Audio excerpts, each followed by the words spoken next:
लो जी, अब कराची में मिलेगा आटा सिर्फ 20 रुपए किलो। कैनेडियन निजात पाकिस्तानी सैयद अहमद ने ठान दिया है अब भूखा कोई नहीं मरेगा। हमारी ख्वाहिश ये है कि आटा 20 रुपए किलो हो। उसकी वजह ये है कि आटे में अल्लाह ने बड़ी ताकत रखी है। आप 10 मुर्गियाँ खाएं, 1 रोटी खाएं बराबर होता है।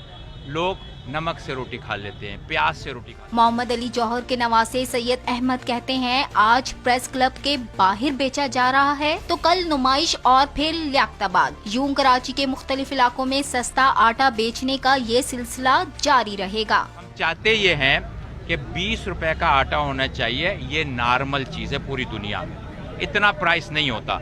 अब हर आदमी कहता है कि हम इख्तिदार में आके करेंगे, हम यूं करेंगे, हम त्यों करेंगे। जब तक तो बहुत सारे लोग मर जाएंगे ना। तो हमने आज से ही शुरू कर दिया है।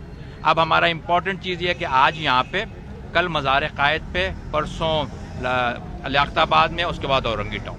महंगाई के इस दौर में इंसानियत की खिदमत का अज़्म लिए सैयद अहमद कहते हैं भूख की अज़ियत क्या होती है ये सिर्फ एक भूखा ही बता सकता है। कैमरामैन मोहम्मद शाहिद के साथ इशरत खान, नियो न्यूज़, कराची।